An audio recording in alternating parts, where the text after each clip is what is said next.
Nagsisimula ang kwento sa isang malaking mansyon kung saan ibinibenta ang mga batang babae sa mga mayayamang matatandang lalaki sa napakataas na presyo. Bawat isa sa mga naglalakad na kabaong na ito ay sertipikadong mga nakakakilabot na nilalang na walang karapat-dapat kundi kamatayan. Pero sa kasamaang palad, sa malamig at malupit na mundong ito, pera lang ang mahalaga.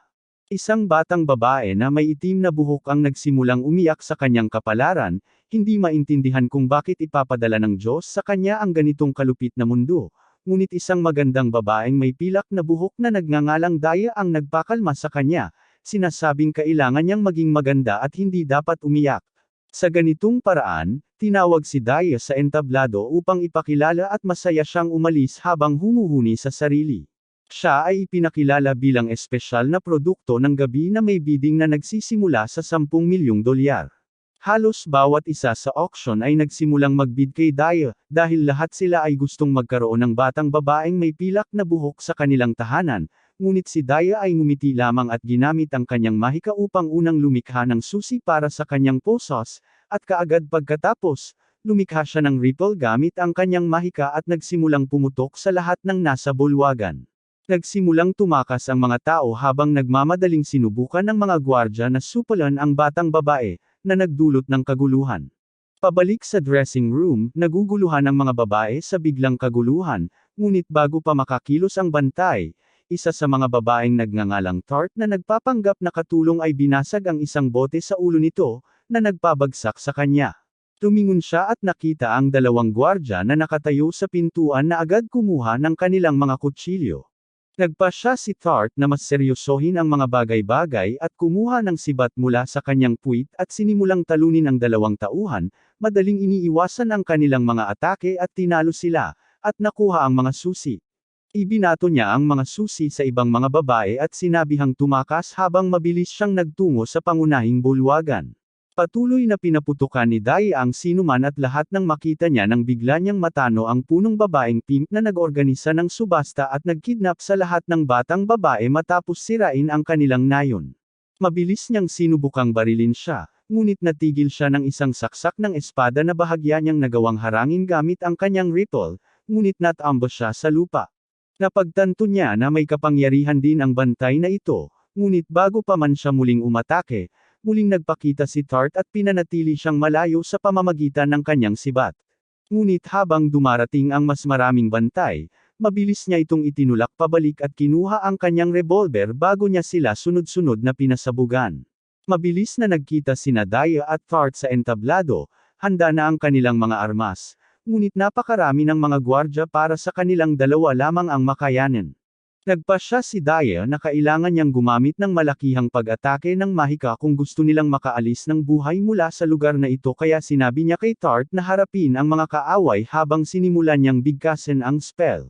Nagkunwaring nasa isang Amerikanong high school si Tart at sinimulang barilin ang mga kaaway, habang si Daya naman ay nag-focus sa kanyang magic spell at hindi nagtagal ay nagawang barilin ang mga pader ng mansyon, na nagbigay sa kanila ng daan palabas, sa labas mismo ng mansyon, malapit sa gilid ng kagubatan.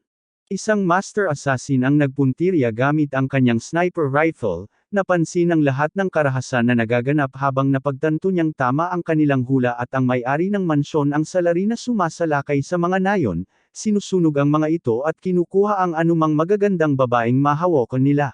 Nagpasya siya na sapat na ang kanyang ebidensya at handa na siyang patayin ang target, at sa gayon, ginamit niya ang kanyang mahiwagang mata na nagbibigay daan sa wall hack, at sa pamamagitan nito, nagawa niyang subaybayan ang kalaguyo ng mansyon, na tumatakbo mula sa isang silid patungo sa isa pa, sinusubukang takasan ang kanyang kapalaran, hindi alam na ang kanyang kinabukasan ay naselyuhan na. Sa gayon, pinindot ni Log ang gatilyo, walang pagtingin sa kanya gamit ang malinis na headshot. Ito ang nagbabalik sa kanya sa kanyang dating buhay noong siya ay isang dalubhasang mamamatay tao sa daigdig na nakikipagtulungan sa kanyang tauhan, kung saan sila ay inatasan na sirain ang isang grupo ng mga nagbibenta ng droga.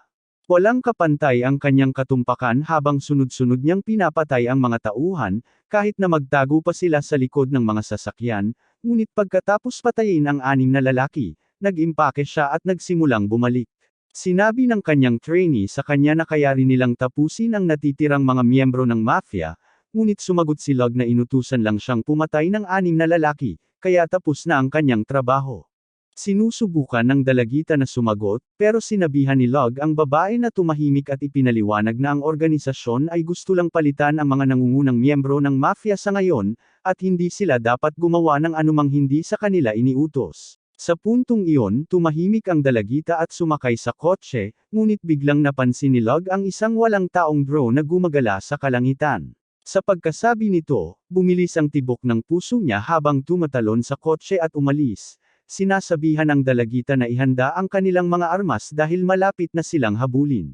Gaya ng inaasahan niya, isang malaking konboy ng mga sundalo ang humabol sa Humvees at nagpaputok sa tumatakas na kotse, agad itong winasak habang nasusunog, ngunit hindi nila alam, nakatakas si Log sa pamamagitan ng pagtalon mula sa gumagalaw na sasakyan sa huling sandali, na nagkunwaring patay sila. Binandahan ni Log ang sugatang binti ng batang babae at sinabihang magpahinga dahil dapat silang umalis sa pagsikat ng araw. Habang sinusubukang magpahinga, nagsimulang tanungin ng batang babae si Log kung bakit siya naging mamamatay tao sa simula pa lang. Sumagot si Log na isinilang siya sa mismong organisasyon, at sila ang nagpalaki sa kanya para maging pinakadakilang mamamatay tao sa buong mundo. Nagkasagutan sila tungkol sa veganism o kung ano paman, kaya nagpasya si Log na ipakita sa kanya ang lugar ng isang babae sa kusina habang nakatutok ang baril sa ulo niya. Nagulat ang dalagita dahil kahit siya ang nangungunang mamamatay tao sa kanilang klase, nagawa pa rin ng matandang ito na tutukan siya ng baril, at hindi lang iyon, nagawa pa ni Log na makuha ang sarili niyang baril bago ito itutok sa kanya. Sinabi ni Log sa kanya na nagawa niyang makuha ang baril mula sa kanya dahil nagtiwala siya rito, na isang malaking pagkakamali dahil parang inutusan na lang si Log na patayin siya mamaya para walang ebidensya. Pagkatapos siyang lubos na talunin, sa wakas ay inalis ni Log ang baril sa ulo niya at ibinalik sa bulsa nito bago humiga para matulog. Nakatayo lang doon ang dalagita na nagulat bago kinuha ang baril mula sa holster niya at itinutok pabalik sa kanya. Sinabi ni Log sa kanya na matulog na lang, pero tinakot siya ng batang babae na barilin siya ng talagang-talaga. Tumayo lang si Log at ipinakita na naalis na niya lahat ng bala mula sa baril niya, muling nalampasan siya, habang nakatayo lang siya doon na nagulat, iniisip ang isang kinabukasang gumagawa ng sandwich. Mamaya ng umagang iyon, sa wakas ay nakabalik sila sa kanilang ligtas na bahay, kung saan tinawagan niya ang organisasyon na binati siya sa kanyang huling misyon at binati ng masayang pagre-retiro, inutusan siyang bumalik kaagad sa Japan. Kinuha niya ang 2 peking pasaporte at ilang tiket ng eroplano na ginamit nila para makasakay ng matagumpay sa eroplano. Habang nakaupo, iniisip niya kung ano ang gagawin niya sa buhay niya ngayon, nang biglang lumindol ng malakas ang eroplano at balitaang ang eroplano ay na-hijack. Medyo kakaiba ang pakiramdam ni Log kaya agad siyang nagmadaling pumunta sa cockpit, tinamba ang air hostess, at binuksan ang pinto para lang makitang patay ang 2 piloto at sira-sira ang lahat ng kontrol. Napagtanto niya na kailangan siyang tuluyang alisin ng organisasyon upang tapusin ang anumang natitirang problema. Umiti siya sa kanyang sariling kapalaran at sinubukang manyobrahin ang eroplano, ngunit hindi nagpapatalo ang organisasyon at nagpadala ng fighter jet upang habulin sila, pinasabog sila mula sa kalangitan, habang huling humihinga si Log sa daigdig. Naramdaman niyang siya ay pinagtaksilan habang namamatay nang bigla siyang nagising sa ibang dimensyon sa harap ng isang kontrabidang may puting buhok na tumatawa sa kanya dahil sa pagtitiwala niya sa organisasyon matapos niyang sermonan ang kanyang tauhan tungkol sa kung paano hindi magtitiwala sa sinuman. Hindi niya maintindihan kung bakit siya pinaglalaroan ng walang kwentang babaeng ito, kaya tinanong niya kung ano ang gusto nito. Sinabi ng Diyosa sa kanya na siya ang may pananagutan sa mga patay at may 2 siyang pagpipilian sa ngayon. Ang isa ay muling magkakatawang tao sa daigdig bilang bagong tao na walang anumang alaala, o maaari niyang piliing muling magkatawang tao sa isang mundo ng pantasya na buo ang lahat ng kanyang alaala kung ipinapangako niyang gagawa ng isang trabaho para sa kanya.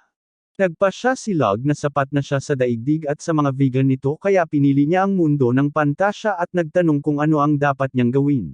Umiti ang kontrabida at sinabi sa kanya na kailangan niyang patayin ang bayani na isisilang sa mundo. Medyo nagulat si Log nang marinig iyon kaya sinabi sa kanya ng Diyosa na kalmahan niya ang sarili at inalok siya ng tsaa.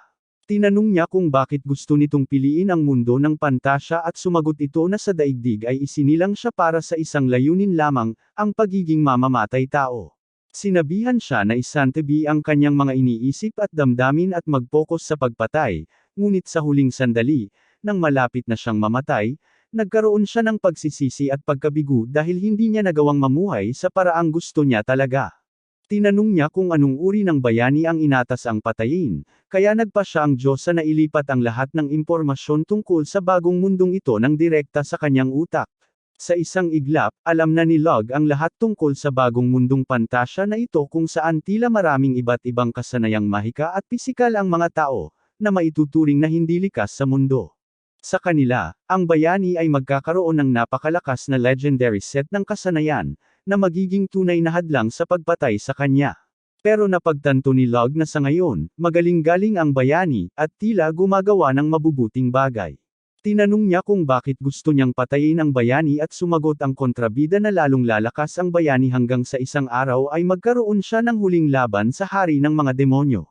Sa laban na iyon, matatalo ang hari ng mga demonyo at maghahari ang bayani, ngunit pagkalipas ng 1 o 2 taon, magsisimulang lumaki sa ulo ng bayani ang kanyang lakas at magiging kasing walang awa siya ng hari ng mga demonyo mismo, na magdadala sa katapusan ng mundong ito. Gusto niyang pigilan niya na mangyari iyon kailanman. Nagpasya si Log na tanggapin ang misyong ito, ngunit humiling na bigyan siya ng magagandang kasanayan upang maging mas madali ang kanyang trabaho. Pumayag ang Diyosa at binigyan siya ng pinakamahusay na katangian na maaaring taglayin ng isang tao kasama ang 5 espesyal na kasanayan sa halip na isa. Pinayagan niya itong pumili ng kanyang mga kasanayan at pagkatapos niyang matapos, sinabi niya sa kanya na mag-ingat, dahil kahit na mas mataas siya sa ibang tao sa mundong ito na mayroon lamang isang kasanayan, mas malakas pa rin ang bayani dahil mayroon siyang higit sa 30 kasanayan. Nangako si Log na magiging maingat at sa gayon, ipinadala siya sa ibang mundo kung saan siya isinilang sa isang marangal na pamilya ng mga mamamatay tao, kasama ang isang magandang ina na nagngangalang Esri at isang dalubhasang mamamatay tao na ama na nagngangalang Sion. Lumipas ang ilang taon at lumaki si Log bilang isang mahusay na batang lalaki. Ang paglabas sa pangangaso tuwing umaga kung saan natutunan niya ang pinakamahusay na paraan para mangaso ng mga hayop ay ang patayin ito sa ulo bago pa man malaman ng biktima na pinangangaso ito. Sa ganitong paraan, pinakamahusay na napapanatili ang lasa ng karne. Matagumpay niyang naibalik ang isa pang kuneho sa mesa at nilinis ito bago nagpa siya na subukan ang bago sa kuneho. Nagrereklamo ang nanay niya dahil hindi siya nakakapagluto ng sapat na pagkain para sa kanya, pero sinasabihan niya ang babaeng iyon na tumahimik dahil magluluto siya ng isang bagay na magugustuhan kahit si Gordon Ramsay. Sinimulan niyang hiwain ang kuneho sa maliliit na piraso habang iniisip niya ang lahat ng sustansyang makukuha niya mula sa pagkain. Tulad ng isang gym rat, iniisip niya na gamitin ang karne ng kuneho bilang pangunahing pinagkukunan ng protina dahil mababa ito sa taba, ngunit dahil sa lasa nito, hindi ito masyadong masarap. Upang ayusin iyon, nagdadagdag siya ng isang bangkos ng mga damo at tuyong kabute bago ilagay ito sa pressure cooker. Habang nagluluto iyon, sinimulan niyang gawin ang bechamel sauce na natutunan niya habang nagpapanggap na kalahok sa MasterChef para mas mapalapit sa target niya na malamang ay ang kalbong hanggal na hukom na walang alam sa pagkain. Sa wakas, ibinalik niya ang kanyang cream sauce sa nilaga at inihain ito sa kanyang pamilya, na lahat ay nagustuhan ng ulam at pinilit pa siya ng kanyang ina na ibenta ito sa mga restoran para kumita. Anong pag-iisip na parang naghahanap ng ginto? Mamaya ng gabing iyon, sinabi sa kanya ng ama ni Log na pumunta sa training room para sa kanyang regular na pagsusuri kaya sinunod niya ang utos. Bawat linggo, katulad ng ginagawa ng aking tiyuhin kapag lasing, sinisiyasat ni Sion ang katawan ni Log para tiyakin na malakas ang kanyang mga buto, kalamnan, at kasukasuan at lumalaki ng maayos.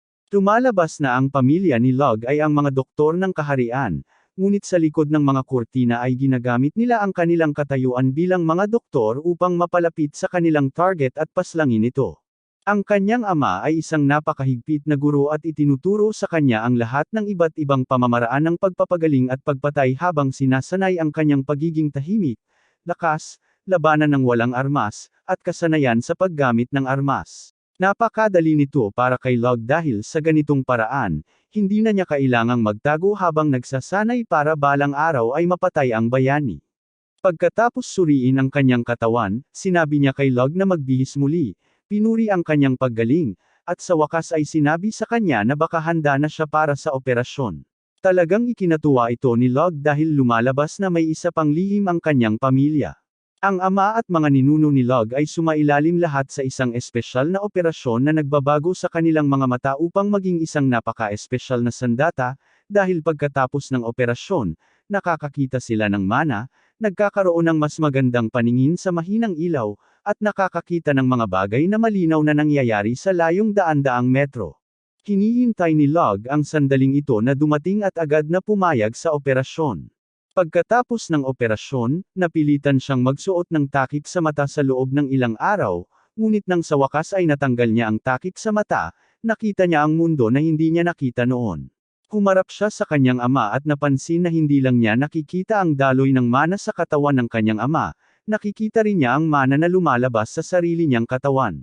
Sinabi sa kanya ng kanyang ama na sa wakas ay nakahanap na rin sila ng guro na magtuturo sa kanya ng mahika, at talagang ikinatuwa ito ni Log dahil simula nang dumating siya sa mundong ito, palagi na niyang gustong matutong gumamit ng mahika. Sa wakas, dumating ang araw na makikilala niya ang kanyang guro sa mahika, at sa hindi malamang dahilan, nagpa siya ang kanyang ina na bihisan siya bilang isang cross-dressing femboy. Sa kabila nito, naghanda siya at ang kanyang pamilya upang salubungin ang kanyang guro, na inaasahan niyang isang matandang lalaki na may pangalan sa listahan ni Epstein. Ngunit dahil nasa isang anime siya, syempre, nakakuha siya ng magandang babaeng may pilak na buhok na nagngangalang Daya bilang kanyang guro. Mukhang hindi impressed si Log at nagtataka kung magaling ba si Daya, na nararamdaman ni Daya at nagpa siyang ipakita ang kanyang kapangyarihan bilang isa sa 5 pinakamagaling na salamangkero sa kaharian sa pamamagitan ng pagpapasabog ng malaking bagay sa malapit.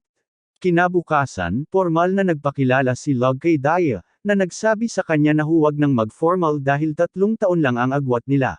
Pagkatapos ay binigyan niya ito ng maliit na kristal na bola na kayang mag-imbak ng mana at hiniling sa kanya na ibuhos ang lahat ng mayroon siya dito.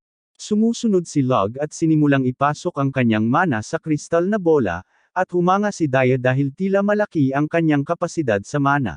Gayunpaman, humanga na siya bago pa man ipakita ni Log kung gaano siya kabangas. Nataasan niya ang kanyang kakayahan sa mana ng 1,000 beses dahil sa patuloy na pagsasanay, at patuloy niyang binubamba ang maliit na kristal na bola ng mas maraming mana kaysa sa kaya nitong tanggapin. Nagpanik si Daya nang makita niyang pumutok ito at sinabi sa kanya na itapon ito ng malayo hanggat kaya niya. Agad na itinapon ni Log ang bola ng mataas sa kalangitan, na nagligtas sa mansyon ng kanyang pamilya mula sa pagiging nuklear sa loob lamang ng ilang segundo. Ang malakas na pagsabog ay nagpagalaw sa lahat sa loob ng ilang milya, at takot na si Daya sa kakayahan ng kanyang estudyante ngayon. Sa sandaling iyon, tumatakbo ang kanyang mga magulang doon, at tinanong nila kung ano ang nangyari. Sinusubukan ni Daya na takpan si Log, sinasabing dapat sana ay mas maingat siya, pero lumalabas na sobrang ipinagmamalaki ng mga magulang ni Log ang kanyang mahika. Sabi ni Cyan, maganda ang salamangka, pero mas angkop ito para sa digmaan, pero kailangan nila si Log na maging mamamatay tao. Hinihiling niya kay Daya na turuan siya ng ilang salamangka na makakatulong doon at agad siyang umalis. Hindi makapaniwala si Daya kung gaano sila kasuporta dahil bubugbugin siya kung mabasag lang kahit isang baso. Pero pagkatapos ay tinanong siya ni Log kung mayroon pa siyang mga kristal na bola na katulad nito. Tumanggi siya, sinasabi sa kanya na napakahalaga ng mga ito, at hindi nila ito ibinibigay sa sinuman. Sa gabi, nagtataka si Log kung paano siya makakakuha ng mas maraming kristal na bola dahil magagamit niya ito para patayin ang bayani. Biglang kumatok si Daya sa pinto niya, at ang susunod niyang alam ay magkasama na silang natutulog. Sinabi ni Daya sa kanya na bilang kanyang guro, maaari siyang mag-utos sa kanya na gawin ang anumang bagay, at nagpa siya si Log na sundin ang kanyang utos upang maiwasan ang anumang drama. Kinabukasan, oras na para hanapin ang mga katangian ni Log, at hiniling ni Daya sa kanya na magbuhos ng kaunting mana sa isang kristal na bola. Sinusuri niya ang mga katangian ng apoy at tubig, at positibo si Log sa pareho. Talagang masaya si Daya para sa kanya dahil bihira ang mga taong may 2 elemento, pero hiniling niya sa kanyang subukan din ang dalawa pang elemento. Nang malaman ni Daya na may 4 na pangunahing elemento si Log, nagulat siya, pero natuwa rin siya na makahanap ng ganitong kahusayang estudyante. Susunod, tinuruan niya itong baguhin ang kanyang mana para maging isang partikular na elemento, simula sa elementong lupa. Kasama dyan ang pagiging freaky ng PDF file na ito sa hinaharap kasama si Log, pero lihim niyang nag-e-enjoy dito. Salamat sa kanyang gabay, nagawa niyang palitan ang kanyang mana sa elemento ng lupa, at pagkatapos ay biglang may lumitaw na spell sa kanyang isipan. Sinabi ni Daya sa kanya na ito ang unang salam angkang ipinadala ng Diyos sa kanyang utak matapos niyang buksan ang kanyang mahika. Hindi niya alam kung paano basahin ang mga salitang sumulpot sa kanyang isipan, kaya ipinakita ito ni Daya sa pamamagitan ng halimbawa, at nagawa niyang gayahin ito ng may katamtamang katumpakan sa unang subok pa lang. Patuloy siyang nag-e-ensayo hanggang sa maasa niya ang spell, at talagang natutuwa si Daya para sa kanya. Sinabi niya sa kanya na habang mas marami siyang nagsasanay, mas maraming salamangka ang direktang ililipat ng Diyos sa kanyang utak. Gayunpaman, tinanong siya ni Log kung maaari niyang isulat ang mga salamangkang alam niya para masubukan niya itong bigkasin. Nasisiyahan si Daya sa ideya, at nang isulat niya ang orasayon para lumikha ng bakal, perpektong naisagawa ito ni Log kahit hindi ipinadala ng Diyos ang orasayon sa kanya. Hindi siya makapaniwala na hindi niya ito naisip, at sa palagay ni Log, dapat ay mayroong mekanismo sa mundong ito na pumipigil sa mga tao na isipin na kaya nilang gawin ito. Gayunpaman, hindi niya alam kung ano ang kahulugan ng wika ng mga salamangka, at kaya lang niya bigkasin ang mga salita habang natututo siya kay Daya, na hindi naman talaga epektibo, kaya humiling siya kay Daya na isulat ang lahat ng salamangkang alam nito para masubukan niyang alamin kung anong wika ang mga ito. Nagsimulang sumulat si Daya ng mga orasayon para gumawa ng iba't ibang orasayon at makahanap ng ilang koneksyon sa mga numero sa mga ito. Agad-agad nalaman ni Log na ang mga numero ay tumutukoy sa mga bagay na may kinalaman sa pisika tulad ng melting point ng mga metal, at ipinaliwanag niya iyon kay Daya. Gayunpaman, hindi siya sapat ang edukasyon para maunawaan ang pisika, at hindi ko siya sinisisi dahil ganoon din ako. Anyway, napagtanto ni Log na kaya niyang gumawa ng spell para makalikha ng ginto na hindi pa alam ni Daya. Pinapasulat niya sa kanya ang mga halaga sa wika ng salamangka, ngunit nang subukan niyang bigkasin ito, bigla siyang nanghina at bumagsak. Sinubukan ni Log na siya mismo ang magbigkas ng spell, at nakakagulat, nakagawa siya ng gintong brick nang walang anumang problema. Bigla niyang natanto na dahil pinili niya ang kasanayang may ranggong B na tinatawag na spellweaver na nagpapahintulot sa kanya na lumikha ng mga bagong salamangka. Gayunpaman, pagkatapos makita siyang magbigkas ng spell ng isang beses, magagaya rin siya ni Daya, at pareho silang nasa sabik habang nakakahanap ng paraan para magkasamang lumikha ng mga bagong spell. Sa gayon, patuloy na nagsasanay sina Log at Daya habang lalong nagiging malapit sa isa't isa. Sa kalaunan, nilikha ni Log ang pinaka-Amerikanong salamangkang may isip, at gumawa ng isang baril na kayang magpaputok ng mga bala na gawa sa tungsten. Kaya rin yan ni Daya, pero hindi nasiyahan si Log sa lakas ng putok, kaya nilampasan niya ang sarili niya at gumawa ng canyon na kayang wasakin ang isang target na ilang milya ang layo. Ilang araw pagkatapos, mahigpit na kumapit si Daya kay Log sa gabi dahil kailangan na siyang umuwi kinabukasan. Nais niyang manatili sa kanya magpakailanman, ngunit hindi naman talaga iyon posible. Sa halip, binigyan siya ni Log ng magandang kutsilyo na gawa sa titanium alloy bilang regalo para maalala siya, at bilang kapalit, binigyan siya ni Daya ng isa sa mga bihirang crystal ball. Pagkatapos nito, pinapangako niya sa kanya na pupunta siya para makipagkita sa kanya kapag gusto niya talaga siyang makita. Kinabukasan, umalis si Daya para umuwi, at pagkaalis niya, nagpasya si Cyan na sapat na ang lakas ni Log para matuto patungkol sa kanilang negosyo ng pamilya. Dinala niya ito sa isang kulungan na may mga nakakulong na naghihintay ng kamatayan, sinasabing ginagamit ang mga ito bilang mga manakon sa pagsasanay upang matiyak na hindi mag-atubiling pumatay ang mga mamamatay tao. Dahil dito, nagiging mausisa si Log, at tinanong niya ang kanyang ama kung bakit hindi siya sinanay na pigilan ang kanyang emosyon at maging isang makina sa pagpatay, dahil kung ganon ay hindi siya magdadalawang isip. Sinabi ni Cyan sa kanya na tao sila at hindi kasangkapan, at hindi sila papatay ng sinuman dahil lang sa inutusan sila. Sinusuri nila ang mga krimen ng kanilang target at nagpapasya kung talagang makikinabang ang kanilang kaharian sa pagpatay sa kanila, at para dyan, kailangan nila ang kanilang pagkamakatao.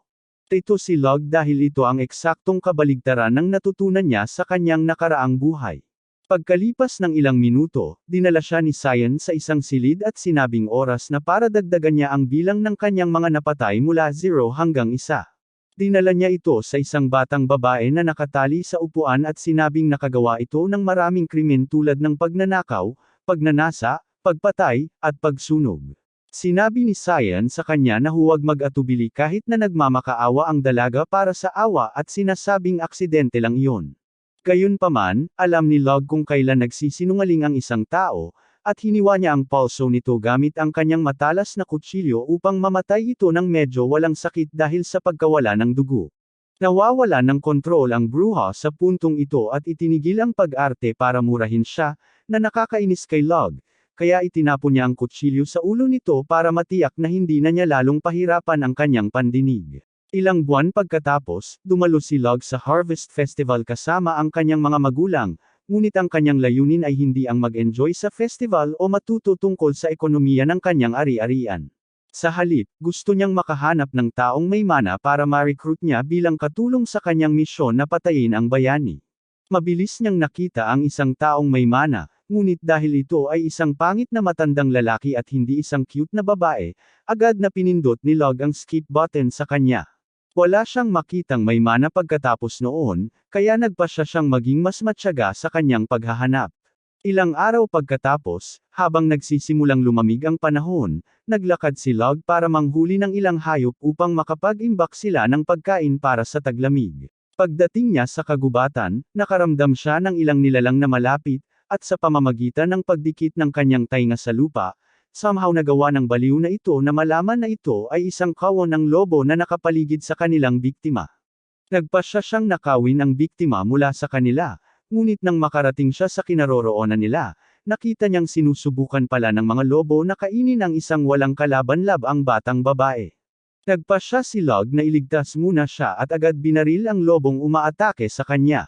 Pagkatapos ay ginawa niya ang superhero landing sa harap mismo niya para makakuha ng aura, at pagkatapos ay sinabi niya sa babae na hawakan ang kanyang kagamitan habang pinapraktis niya ang kanyang mga kasanayan sa mga lobo. Mabilis na natapos ni Log ang mga lobo bago humarap sa batang babae. Tinanong niya ito kung sino ito at kung ano ang ginagawa nito rito, at mahiyain siyang sinabi ng batang babae na talagang mahirap ang pamilya niya, at pinalayas siya ng mga ito sa bahay para hindi na isa ang bibig na pakainin tuwing taglamig. Narinig niya na mayaman ang teritoryo ng pamilya ni Log kaya sinubukan niyang tawirin ang kagubatan para marating ito, at doon siya natagpuan ng mga lobo. Naawa si Log sa batang babae at naghanda siya ng lugaw para sa kanya. Sinabi niya sa kanya na dahan-dahanin ang pagkain kung gusto pa siyang isa pang mangkok, at pagkatapos ay pumunta siya para patuyuan at balatan ang mga lobo habang naghihintay. Kapag nakabalik na siya sa dalaga, sinabi niya rito na siya ang anak ng marangal na pamilya na nagmamay-ari ng lugar na ito, at tuwang-tuwa naman ang dalaga nang marinig iyon. Sabi niya, dapat daw itong isang banal na tanda, dahil kahapon, na naginip siya na makikilala niya ang isang mahalagang tao sa lalong madaling panahon. Biglang tinanong siya ni Log kung gusto niyang sumama sa kanya, dahil kung gagawin niya iyon, hindi na siya kailanman mag-aalala tungkol sa pagkain. Talagang natuwa ang batang babae nang marinig ito, pero tinanong niya si Log kung sigurado ba talaga siya sa alok. Sumagot siya na gusto niyang sumama sa kanya ang dalaga, at napaiyak ang dalaga dahil kahit ang kanyang mga magulang ay hindi siya gusto. Gayunpaman, bago siya kunin, malinaw na sinabi ni Log sa kanya na siya ay isang mamamatay tao, at marami siyang papatayin sa hinaharap. Sinabi niya sa kanya na kung gusto niyang sumama sa kanya, kailangan niyang tumulong sa kanyang trabaho, at kung hindi niya kaya iyon, hindi niya siya maisasama. Malugod na tinanggap ng batang babae ang alok dahil si Log ang unang tao sa kanyang buhay na nagnais sa kanya. Habang hawak niya ang kamay nito, nagpakilala siya bilang Tart, at malugod siyang tinanggap ni Log, hindi sinisiwalat ang tunay na dahilan kung bakit niya ito gusto.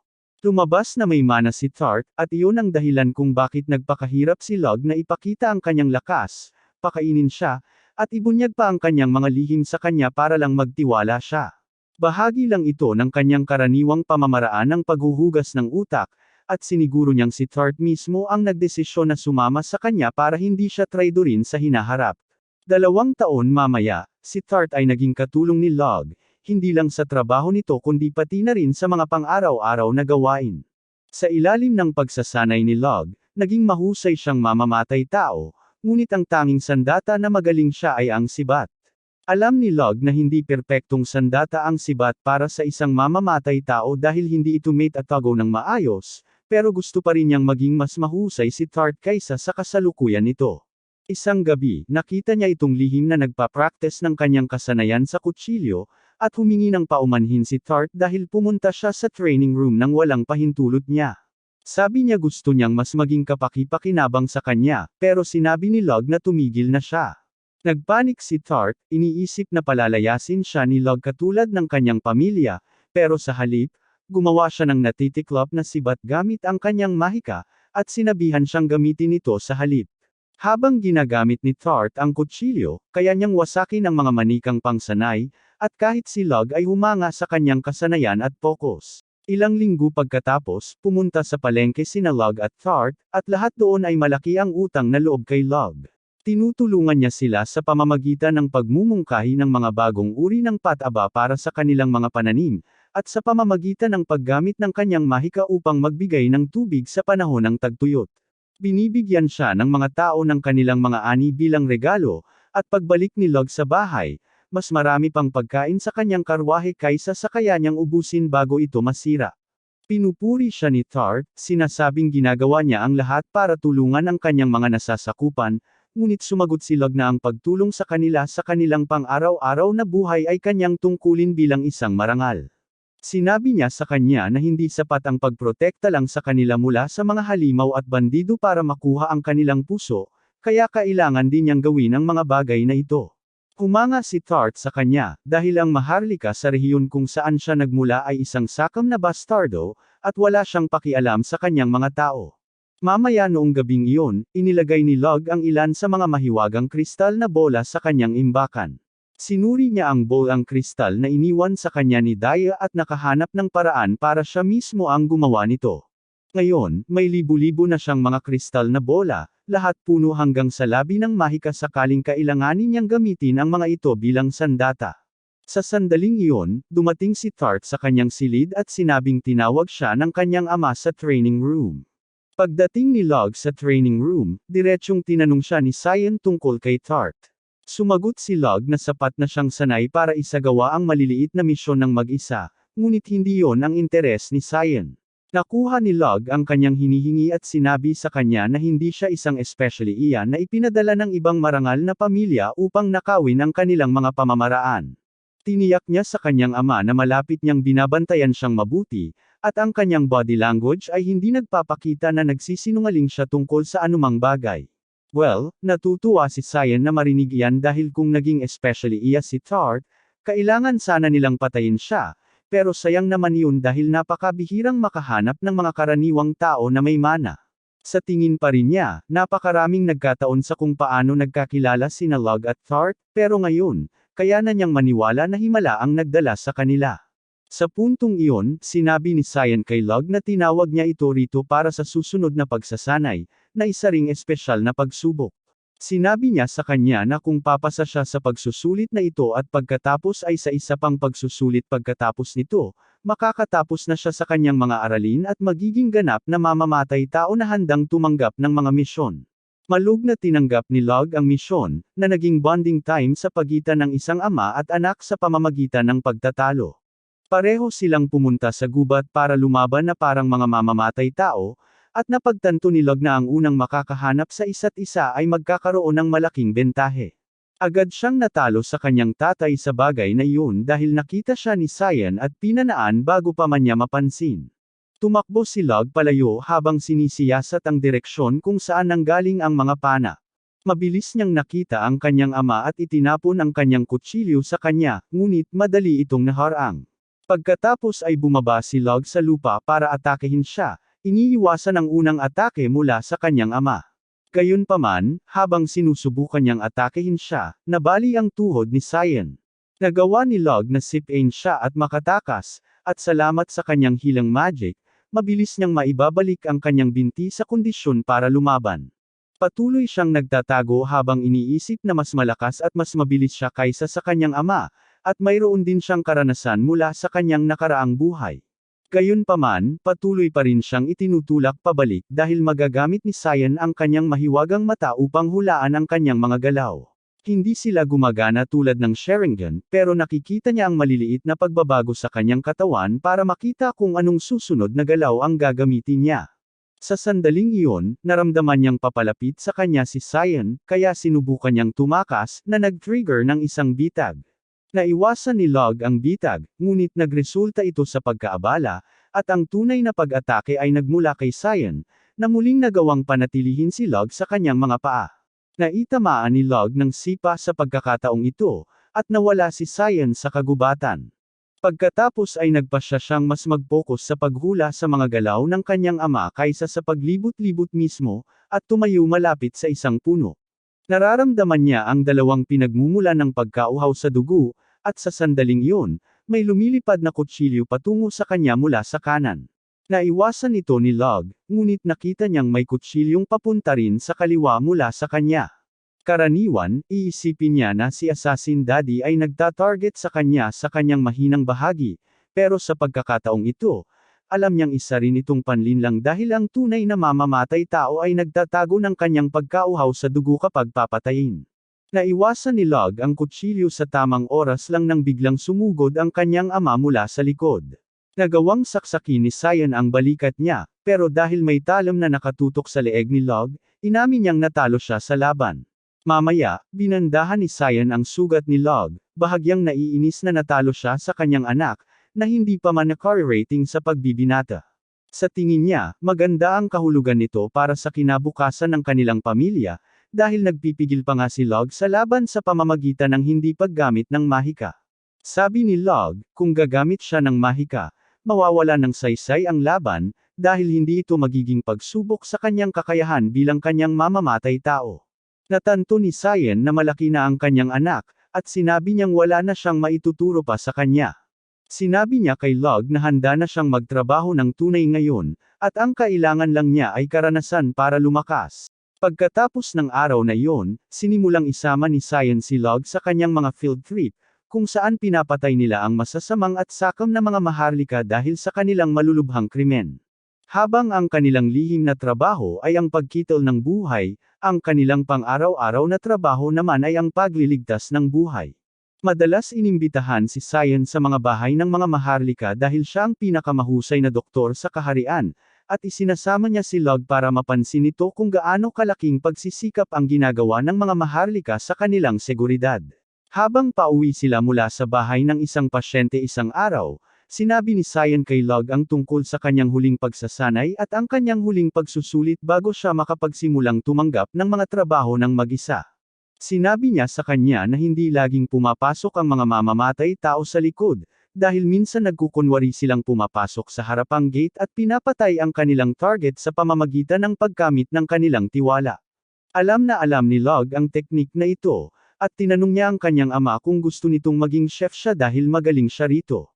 Gayunpaman, gusto ni Cyan na mag-roleplay siya bilang mangangalakal dahil bumababa ang pagbabantay ng mga maharlika sa mga mangangalakal na makakakuha sa kanila ng bagay na gusto nila. Nagawa na niyang gumawa ng perpektong pekeng pagkakakilanlan para kay Bowler, ang anak ng isang kilalang pamilya ng mangangalakal. May utang sa kanya ang pinuno ng pamilyang Bowler, kaya pumayag sila sa kanyang mga kondisyon, at handa silang sanayin si Log bilang mangangalakal sa susunod na 2 taon. Hindi nagtagal pagkatapos nito, nagdaos si Cyan ng isang salo para kay Log dahil aalis na siya para sa kanyang huling pagsubok. Nandyan sa okasyong ito ang lahat ng pamilyang sangay na sangkot sa negosyong pagpatay, at habang masaya ang lahat na marinig kung gaano kahusay si Log, isang lasing na bata na nagngangalang Rana ay galit na galit sa kanya. Ibinato niya ang kanyang walang laman na baso ng alak kay Log, na madaling nasalo ito. Sinubukan ng ama ni Rana na pigilan siya, ngunit ipinahayag niya na hindi niya matatanggap si Log bilang tagapagmana ng pamilya. Sabi niya, pagkatapos mamatay ang unang anak ni Cyan, siya ang dapat pumalit bilang tagapagmana, at hindi makatarungan na may mas mahina sa kanya ang nakakuha nito mula sa kanya. Sabi ni Cyan, magdedesisyon sila kung sino ang mas malakas sa pamamagitan ng labanan, at agad niyang ibinigay ang utos na simulan ang paglalaban.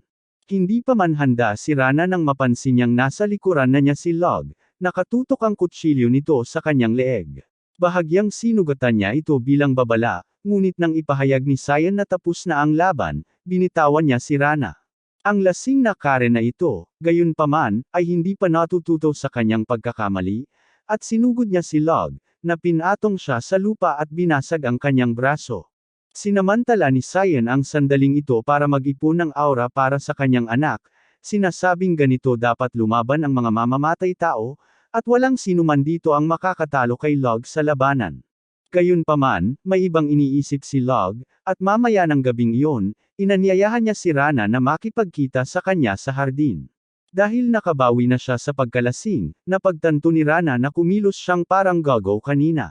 Sinasabi niya na naiinis pa rin siya sa pagkatalo sa isang bata na 4 na taong mas bata sa kanya kahit na siya ang pinakamalakas sa mga pamilya ng sangay, at sinasabi sa kanya ni Log na maswerte siya, dahil ang kanyang ama, na siyang pinakamalakas na mamamatay tao sa kanilang pamilya hanggang ngayon, ay natalo sa isang 30 taong mas bata sa kanya.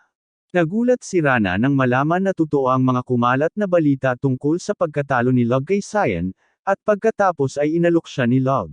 Sinabi niya sa kanya na maging kanyang nasasakupan, hindi bilang mamamatay tao kundi bilang kabalyero, dahil mas mahusay ang kanyang kasanayan sa paghawak ng espada kaysa sa kanyang mga palihim na kakayahan.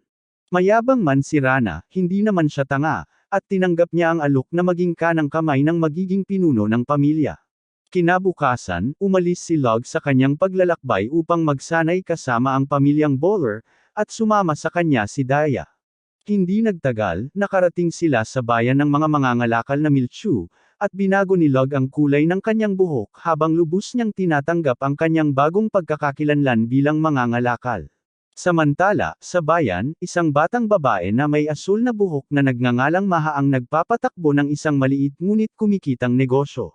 Ang kanyang namayapang ama ay isang mangangalakal, at natutunan niya ang mga pangunahing kaalaman sa negosyo mula sa kanya, kaya ngayon, pinamumunuan niya ang isang maliit na grupo ng mga ulila na nag-aalok na ipakita sa mga bisita ang lungsod. Hindi man kalakihan, ngunit tapat na trabaho ito, at sa ilalim ng pamumuno ni Maha, nagkakaroon ng mas magandang buhay ang kanyang mga kaibigan kaysa sa kung ano ang kanilang mararanasan kung hindi. Nangangarap si Maha na yumaman para makabili ng bahay para sa kanilang lahat, at masaya ang lahat, pero biglang may lumitaw na grupo ng mga basag ulo sa harap ng kanilang base. Hayagang inihayag ng mga Hangul na ito ang kanilang balak na dukutin sila, at nilabanan sila ni Maha gamit ang kanyang kapangyarihang mahika, sinasabihan ang kanyang mga kaibigan na tumakas. Sinusubukan din niyang tumakas pero nahuli siya ng mga basag ulo kasama ang 2 sa kanyang kaibigan. Agad-agad nila silang dinala sa isang ampunan sa labas ng bayan, na pinapatakbo ng isang pangit na bastardo na nagngangalang Torin.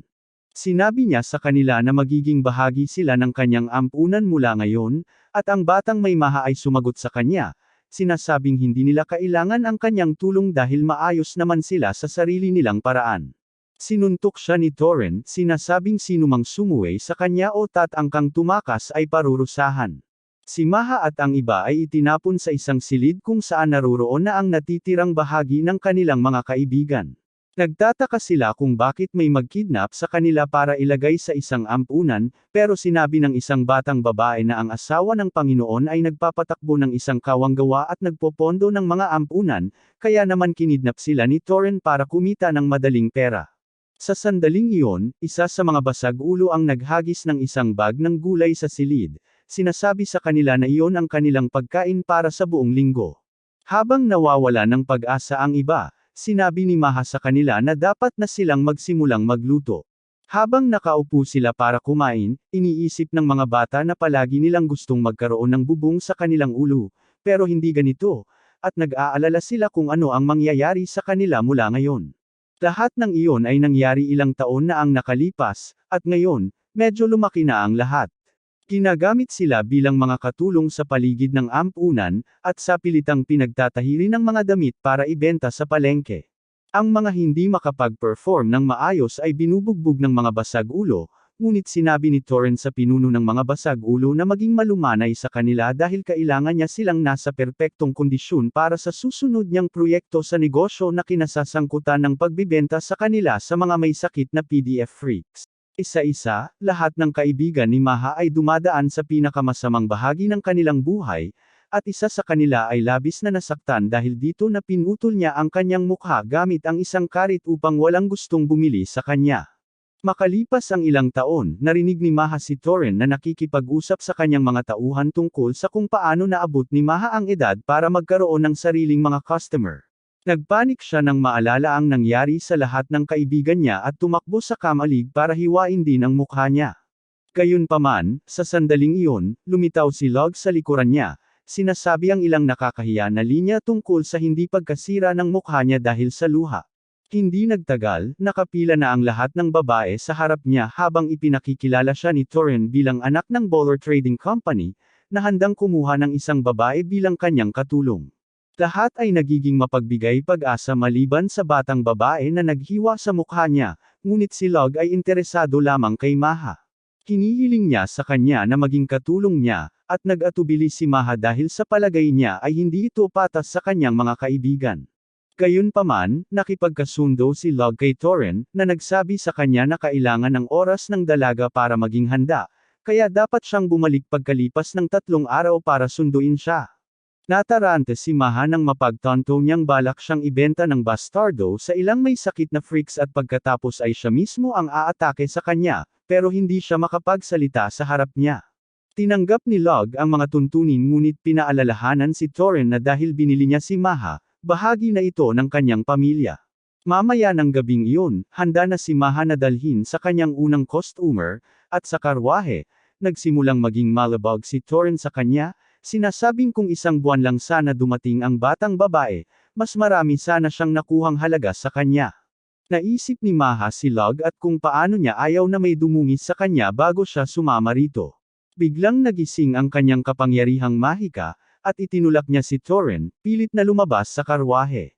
Tumakbo siya papasok sa gubat pero naabutan siya ng pinuno ng mga salarin dahil kaya rin niyang gumamit ng mana. Nagmakaawa si Maha na palayain siya, pero pinigilan siya nito, sinasabing baka dapat muna siyang mag-enjoy sa kanya sa pagkakataong ito. Biglang dumating si Log doon at itinapon ang kakaibang nilalang, sinasabi kay Maha na kailangan niya itong sumama sa kanya kaagad. Tumakbo rin si Torren papunta doon, sinasabi kay Log na hindi niya makukuha ang batang babae ngayon.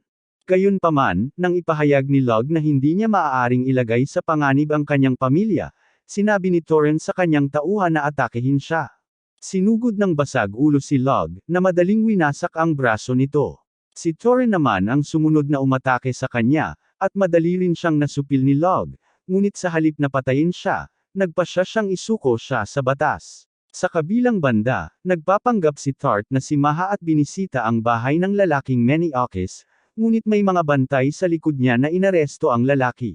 Kinabukasan, inaresto si Torren at ang buong kanyang tauhan, at muling nakapamuhay ng malaya ang mga babae.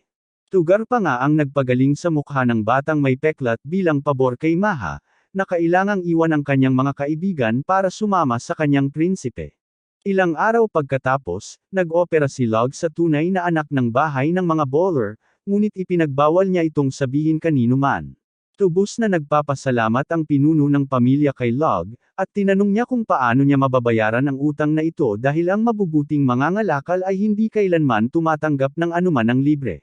Hinihiling lang ni Log sa kanya na payagan siyang panatilihin ang kanyang pamilya bilang backup na matutuluyan sakaling magdulot siya ng labis na problema sa pagpatay. Natutuwa si G. Bowler na marinig iyan, at pagkatapos ay bigla niyang nalaala na natapos na rin niya ang mga papeles para sa pag-ampon kay Maha sa pamilya. Makalipas ang ilang linggo, ipinakita ni Bowler kay Log ang layout ng isang tindahan na pagmamay-ari nila. Ipinaliwanag niya na sinubukan muna nilang gawing tindahan ng alak, pero lubhang nabigo sila, at ngayon gusto nilang gawing isa pang tindahan. Hiniling ni Bowler kay Log na patakbuhin ang tindahang ito dahil nagtitiwala siya sa kakayahan at pagkatao nito. Malug na tinanggap ni Log ang gawain, at kalaunan, sinabi niya ito kay Tart at Maha. Sinabi niya sa kanila na plano niyang gamitin ang tindahang ito para sa kanyang mga gawaing may kinalaman sa pagpatay, at para doon, kailangan niyang magbenta ng mga kalakal na nakatuon sa mga maharlika. Nagpasya siya na ang pagbebenta ng dekalidad na kosmetiko at matatamis upang maakit ang mga marangal na babae ang pinakamahusay na paraan upang kumita habang nakakakuha rin ng impormasyon. Mabilis niyang tinanggap ang ideya kasama si Rudolph, ang pulang ilong na reindeer, at ang asawa nito. Na galit kay Log dahil naniniwala siyang bastardong anak ito ng kanyang asawa. Habang ikinukwento ni Log sa kanila ang kanyang ideya na magsimula ng negosyo sa cosmetics, sinabi nila sa kanya na puno na ang merkado at mas mahalaga ang pangalan ng tatak kaysa sa kalidad ng produkto doon. Naiintindihan ni Log yun, pero sinabi niya na magpapakilala siya ng bagong produkto sa merkado. Nagsimula siyang makipag-usap sa kanyang peking madraste tungkol sa kung paanong ang pagtanggal ng makeup ay nag-aalis ng langis at moisture mula sa balat, na nagdudulot ng pinsala sa katagalan. Sumasang-ayon siya sa kanya, at pagkatapos ay ipinakita ni Log sa kanya ang unang bote ng moisturizer sa mundo, sinasabing mababawasan nito ang pinsalang dulot ng mga produktong pampaganda. Naging mausisa ang babae tungkol dito, at nilagyan niya ng moisturizer ang kanyang balat. Agad napansin ang pagkakaiba. Inalis niya ang maskara para ipakita ang kanyang lumang mukha na puno ng kulubot, at sinabi ni Log sa kanya na kung naimbento pa lang ang moisturizer noon, mas maganda sana ang kanyang mukha. Well, pumayag ang babae, at sinubukan pa nga ito ni Ballard.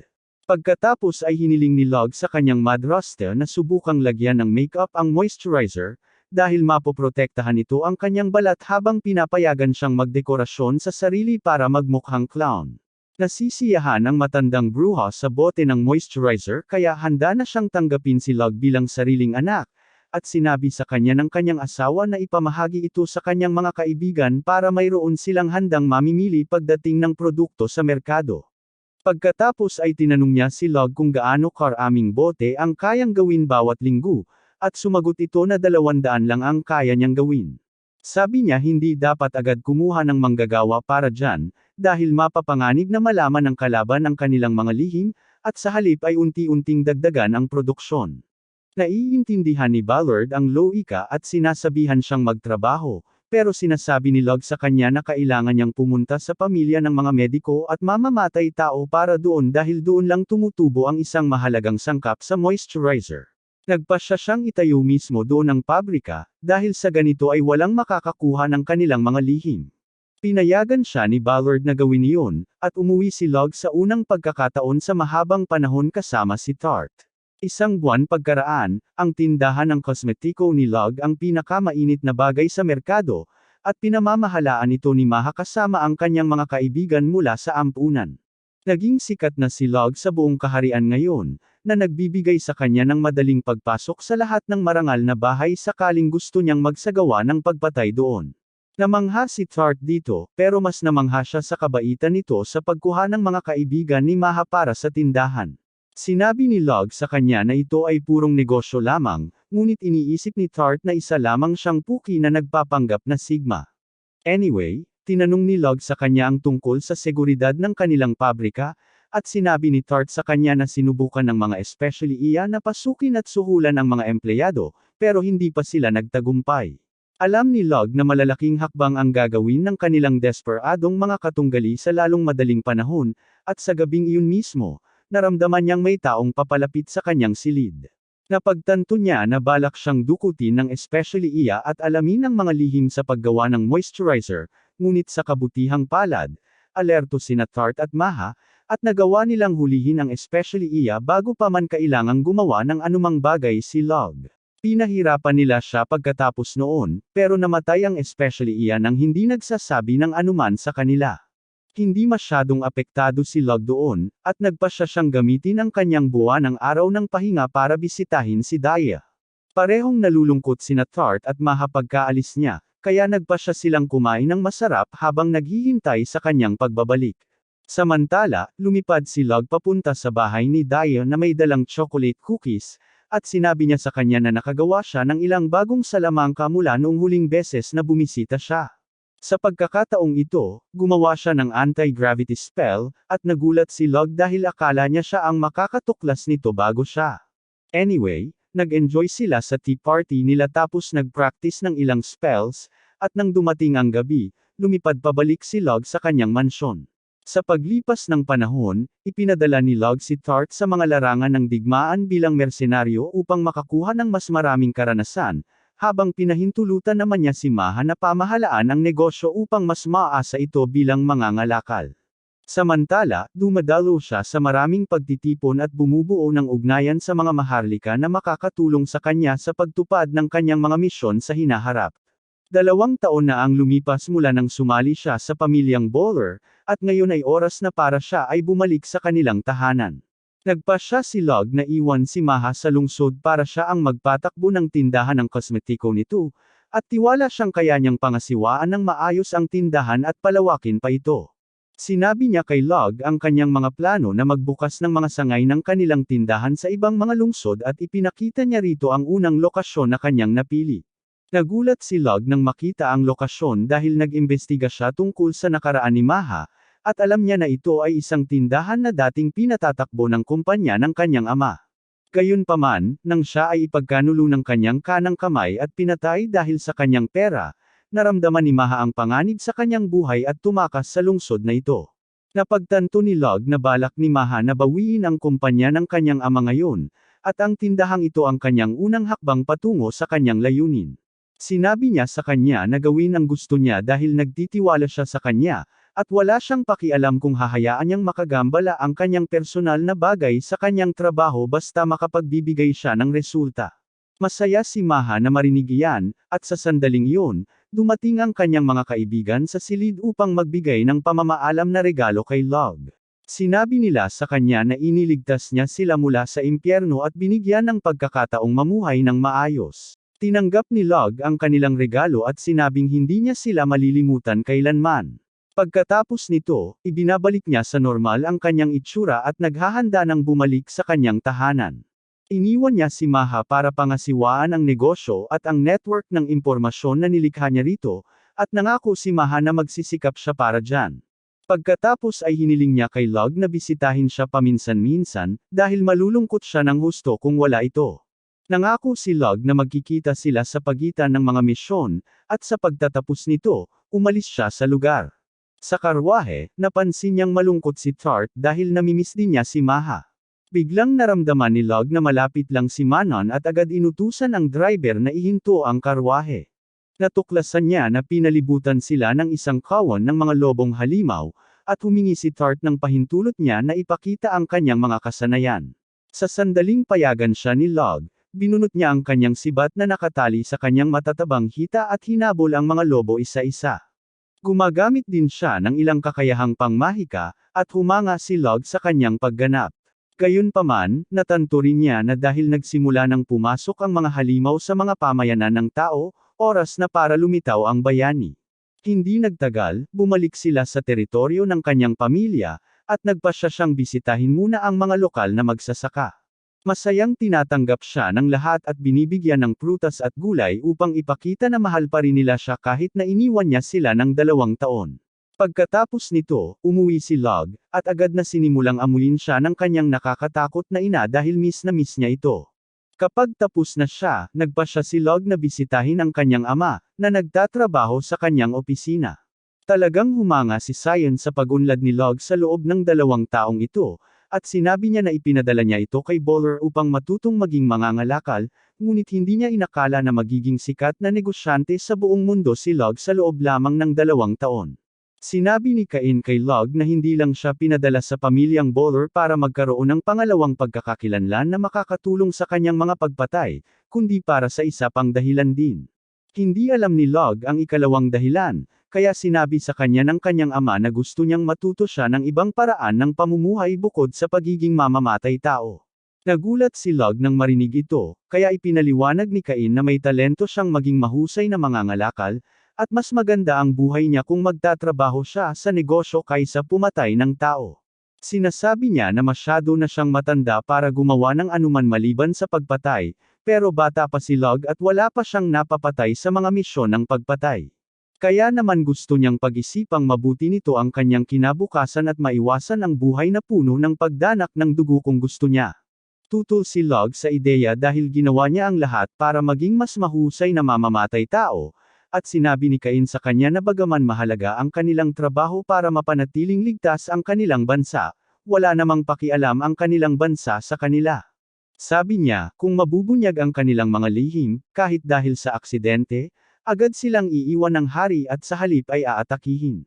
Kaya naman, gumawa siya ng pangalawang pagkakakilanlan para kay Log sakaling magkamali, para makahinto siya bago pa man magsimula. Ipinasa ni Cain ang desisyon kay Log, at buong pagmamalaking ipinahayag na siya ay magtatrabaho bilang isang mamamatay tao.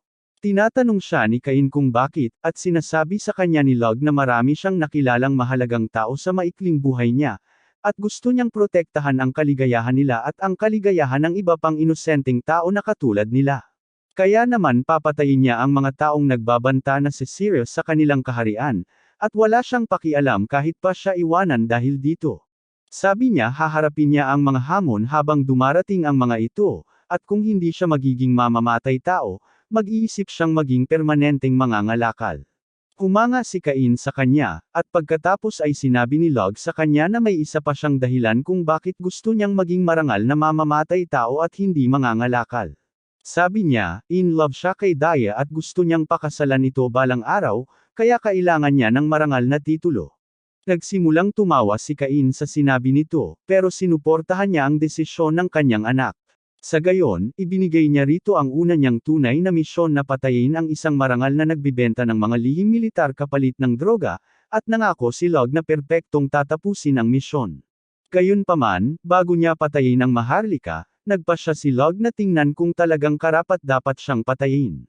Nagpadala siya ng mensaheng may kodigo kay Maha para mang-alap ng impormasyon tungkol sa kanya at para rin ay maisaayos ang pagpasok niya sa kanyang mansyon. Dahil walang wifi sa mundong ito, kailangan niyang magpadala ng mga kalapati para ihatid ang kanyang mensahe, at nagpasya siyang magpahinga hanggang makatanggap ng tugon. Samantala, sinimulan na siyang kulitin ni Esri na maghanap ng mapapangasawa dahil gusto na niyang makita ang kanyang mga apo sa lalong madaling panahon. Pinili niya ang ilang babae mula sa mga marangal na pamilya, ngunit hindi nagustuhan ni Log ang lahat ng ito dahil hindi siya interesado sa mga kasal na ayos. Hindi niya man lang gustong kausapin ang kanyang ina tungkol sa isyung ito, kaya ipinasa niya ito kay Tart, na nagsasabing masyadong bata si Log para magpakasal at magkaanak. Gayunpaman, nang imungkahi ni Esri na si Tart ang maging ina ng kanyang anak, agad siyang nagbago ng pananaw at sinabing baka ito na ang tamang panahon para doon. Gayunpaman, malamig na tinatanggihan ni Log ang kanyang ina at si Tart, sinasabihan silang tigilan ang pag-istorbo sa kanya ng mga ganitong katangahang bagay. Mamaya ng gabing iyon, nagpalit siya ng kasuotan para muling maging mangangalakal upang makapasok sa bahay ng Maharlika. Tinanong siya ni Tart kung hindi ba nila dapat hintayin ang ulat ni Maha, pero sinabi ni Log sa kanya na dapat nilang tingnan mismo kung ano ang nakikita ng publiko habang inaalam ni Maha ang mga nakatagong katotohanan. Nakarating sila sa isang kalapit na lungsod kinabukasan ng umaga at nakakita ng maraming sundalong nasugatan. Napagtanto ni Log na tiyak na naghirap sila dahil sa Maharlikang nagbenta ng mga lihim militar. Sa sandaling iyon, may isang batang babae na dumating doon upang magbenta ng ilang jam sa kanila, at inalok niya ang isang garapon para sa libreng pagsubok. Agad na nagduda si Log at Tart sa kanya, at habang tinikman ni Log ang jam, napatunayan niya na may droga ito. Sinabi niya sa dalaga na may pagkakataon pa siyang huminto at pagkatapos ay sinira niya ang buong basket nito. Nagpanik ang batang babae habang sinusubukang pulutin ang jam, at pagkatapos ay dumating ang isang grupo ng mga basag-ulo doon para makipag-away kay Log. Mabilis na pinatulog ni na Log at Tart ang mga ito, pero mababang uri lang silang nagbebenta, at alam niya na hindi mawawala ang problema kahit talunin pa nila ang mas maraming katulad nila. Pagkatapos ay ibinaling niya ang kanyang atensyon sa batang babae, na nagpapanik dahil kailangan niya ang gamot para sa kanyang inang adik. Nagpasya si Log na bisitahin ang kanyang inang adik, at nabaliw ito dahil sa kanyang adiksayon. Inaatake niya ang kanyang anak kapag hindi siya nakakuha ng jam, at sinupil siya ni Log. Ginagamit niya ang kanyang mana para patumbahin siya at baguhin ang chemistry ng utak nito upang hindi na kailanganin ng katawan nito ang gamot, ngunit maaaring nakadepende pa rin ang babae sa gamot sa psikolohikal na paraan. Umuwi sina Log at Tart sa gabi na iyon, at nakita nila ang isang kargamento ng mga produktong pampaganda na ipinadala ni Maha kasama ang isang mensahe. Nalaman niya na ang Maharlika talaga ang Heisenberg ng sindikatong ito, ngunit sinasabi niya na ang cartel ay napaka-aktibo sa kanyang rehiyon, kaya't may mga nakukuhang droga doon. Sinusuhulan niya ang mas mataas na ranggong mga Maharlika para hindi magkaproblema, at iyon ang dahilan kung bakit hindi siya aktibong mapaparusahan ng hari. Sapat na ito para magpasya si Log na kukunin niya ang trabahong ito at papatayin ang walang hiya na nagpapahirap sa mga inosenteng tao. Umalis siya patungo sa bahay ng Maharlika kinabukasan, nagbalat kayo bilang mangangalakal. Sumama si Maha dahil masyado siyang nalulungkot kapag wala siya, at nakakapit siya sa kanya habang nasa daan, hayagang sinasabi sa kanya na gusto niyang ibahagi niya ang ilan sa kanyang DNA sa kanya. Hindi pinapansin ni Log si Lyra, katulad ng hindi ko pagbabasa sa mga tuntunin at kondisyon bago mag-click ng tanggap, at malapit na silang makarating sa lungsod kung saan nakatira ang Maharlika.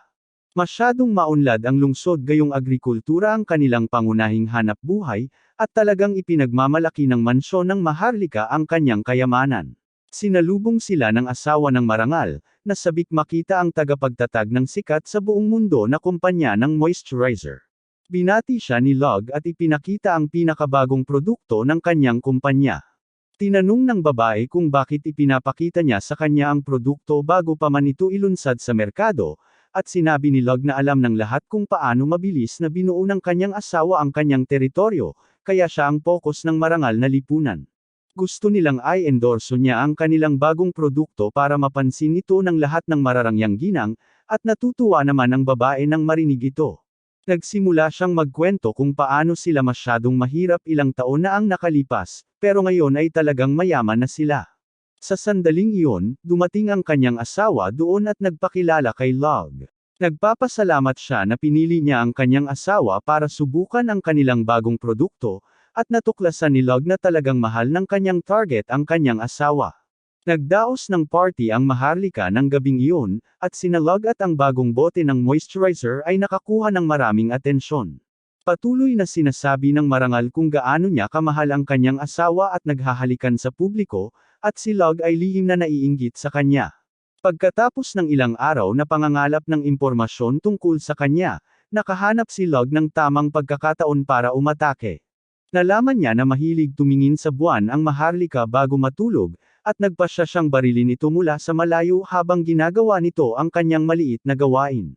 Si Log ay nagpuntirya habang binabantayan ni Tart ang kanyang likod, at nang makatutok na siya, binaril niya ang isang bala na tumaagos sa ulo ng Maharlika, na agad ikinamatay nito. Nasiyahan si Log na tapos na ang trabaho, ngunit sa sandaling iyon, dumating sa balkonahe ang asawa ng marangal, at lubos siyang nasaktan nang makita ang patay niyang asawa. Medyo naiyak si Log sa nakita niya, at inihambing niya ang karanasang ito sa kanyang nakaraang buhay, kung saan wala siyang naramdaman kahit nakapatay na siya ng napakaraming tao. Tinanggap niya na nagbago na siya sa buhay na ito, at kahit na siya ay isang mamamatay tao, hindi na siya isang walang puso na kasangkapan. Ilang araw pagkatapos, nagbakasyon si Log at ang kanyang mga babae sa isang liblib na isla, at habang pauwi sila, binigyan siya ni Maha ng impormasyong ipinahanap niya rito. Sabi niya natagpuan niya ang banal na kayamanan na hinahanap niya, at ito ay isang makapangyarihang sibat. Tinanong ni Tart si Log kung ano ang isang banal na kayamanan, at sinabi niya sa kanya na ang mga ito ay hindi masisira at napakalakas na mga artifact na umiiral pa mula pa noong sinaunang panahon. Sinabi ni Maha sa kanila na sinusubukan niyang makipagkasundo para bilhin ang sibat mula sa kasalukuyang may-ari nito, si Setanta, na sa palagay niya ay ang nangungunang kandidato na maging bayani. May kaunting problema siya sa negosasyon, pero sinabi niya kay Log na ipaubaya na lang sa kanya, dahil gagawin niya ang trabahong ito bilang isang mangangalakal. Pagkatapos nito, oras na para sa ilang masamang balita, at sinabi ni Maha kay Log na sumiklab ang isang digmaang sibil sa kalapit na kaharian at sumali ang pamilya ni Darius sa panig ng kaharian. Medyo na tension si Log nang marinig iyon, pero pagkatapos ay inihayag ni Maha ang pinakakapanabik na bahagi. Sabi niya may isang sundalo sa pangkat ng mga rebelde na nagdudulot ng maraming problema, at ang sundalong iyon ay ang lalaking nagngangalang Setanta na nagmamay-ari ng banal na sibat. Agad-agad lumipad si Log sa bahay ni Dio para pag-usapan ang bagay na ito, at masaya siyang sinalubong ni Daya gaya ng dati. Habang binabanggit ni Log ang paksa ng digmaan, casual niyang sinasabi sa kanya na malayo ito sa kanyang tahanan at hindi naman kasing laki ng tila, kaya magiging maayos sila. Sinabi ni Log sa kanya na baka ang kalaban nila ay ang bayaning nasa panig ng mga rebelde, at kung ganon, hindi kayang talunin ng mga normal na tao. Sinabi niya kay Daya ang kanyang lihim na pagkakakilanlan bilang isang mangangalakal at sinabing magagamit niya ang kanyang kapangyarihan upang ilikas siya at ang buong pamilya niya palabas ng bansa bago sila mapahamak. Gayunpaman, nagalit si Daya dito at sinabi sa kanya na siya ay isang mapagmataas na maharlika ng kahariang ito, at kailangan niyang gampanan ang kanyang tungkulin sa pamamagitan ng pagprotekta dito. Pagkatapos ay mabilis siyang bumalik sa normal at tinanong si Log kung paano niya kinulayan ang buhok niya. Sinusubukan niyang sabihin sa kanya na hindi pa oras para dyan, pero hindi siya pinapakinggan ni Daya. Sabi niya wala pa ngayon ang tatay niya sa bahay, kaya pwede silang mag-date, at sa huli, napilitan si Log na makinig sa kanya. Pumunta sila sa palengke pagkatapos baguhin ni Daya ang kulay ng buhok niya para tumugma sa kanya, at nagsimula siyang magtanong kung saan sila dapat kumain. Habang sinisimula ni Log na ikwento sa kanya ang pinakamagagandang kainan sa kanyang lungsod, bigla niyang napansin ang isang naglalakad na mangangalakal at sinabing siguro ay dating sundalo ito.